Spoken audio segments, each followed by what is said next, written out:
কারিনা কায়সার মৃত্যুবরণ করেছেন। ইন্না লিল্লাহি ওয়া ইন্না ইলাইহি রাজিউন। তার মৃত্যুতে শোকের ছায়া নেমে এসেছে। বাংলাদেশের শোবিজ অঙ্গনে বিরাজ করছে একরাশ নীরবতা আর শোকাস্তব্ধতা। বাংলাদেশের অত্যন্ত জনপ্রিয় একজন অভিনেত্রী এবং কন্টেন্ট ক্রিয়েটর কারিনা কায়সার তিনি মৃত্যুবরণ করেছেন।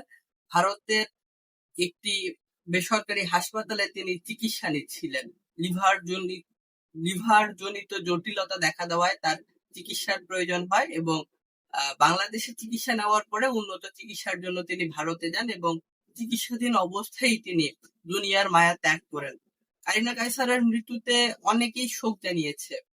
এনসিপির মুখপাত্র আসিফ মাহমুদ সজীব ভুঁইয়া তিনি শোক জানিয়েছেন। আহ খুব জনপ্রিয় একজন উপস্থাপক দীপ্তি চৌধুরী, চ্যানেল আইতে তিনি কাজ করেন, তিনি শোক জানিয়েছেন। এনসিপির সাবেক নেত্রী ডাক্তার তাসনিম জারা শোক জানিয়েছেন। শোবিজ অঙ্গনের যে তারকারা রয়েছেন, পরিচিত জনপ্রিয় মুখ যারা রয়েছেন, তারা কম বেশি প্রত্যেকেই ব্যক্তিগত স্মৃতিচারণ করেছেন, শোক জানিয়েছেন এবং তার শোক সন্তপ্ত পরিবারের প্রতি সমবেদনা জানিয়েছেন এবং আহ কারিনা কায়সারের আত্মার শান্তি কামনা করেছেন।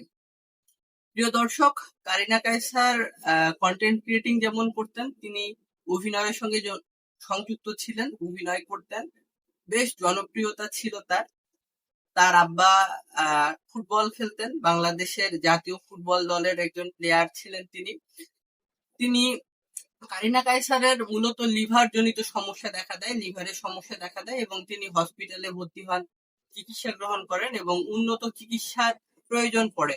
উন্নত চিকিৎসার জন্য তাকে ভারতে নেওয়া হয়। ভারতের চেন্নাইয়ে তিনি চিকিৎসা নিচ্ছিলেন এবং চিকিৎসাধীন অবস্থায় তার মৃত্যু হয়। অর্থনৈতিক সংকট দেখা দিয়েছিল। অর্থনৈতিক সংকটের কারণে তার উন্নত চিকিৎসা নেওয়া সম্ভব হচ্ছিল না এবং বেশ আলোড়ন তৈরি হয়েছিল, কারণ একজন জনপ্রিয় ব্যক্তি, প্রভাবশালী ব্যক্তি, অর্থনৈতিকভাবে প্রভাবশালী না হলেও তিনি তার কর্মের মাধ্যমে সাধারণ মানুষের মধ্যে প্রভাব রাখেন, এই অর্থে তিনি প্রভাবশালী। এমন একজন ব্যক্তি চিকিৎসার অর্থের অভাবে চিকিৎসা থেকে বঞ্চিত হচ্ছেন, এটি নিয়ে বেশ আলোচনা হচ্ছিল এবং শেষ পর্যন্ত তিনি দুনিয়ার মায়া ত্যাগ করে চলে গেলেন এবং অনেক মানুষের ব্যক্তিগত স্মৃতিচারণ আছে, অনেক মানুষ তা অশ্রুসিক্ত হয়ে তার সেই স্মৃতিগুলো জানিয়েছে এবং তার শেষ পর্যন্ত যেটি করেছে সেটি হচ্ছে তার আত্মার শান্তি কামনা করেছে। তিনি শান্তিতে ঘুমাক, আনন্দে ঘুমাক, ভালো থাকুক ওপারে, এমন কামনা করেছে বাংলাদেশের শোবিজ অঙ্গনের তারকারা।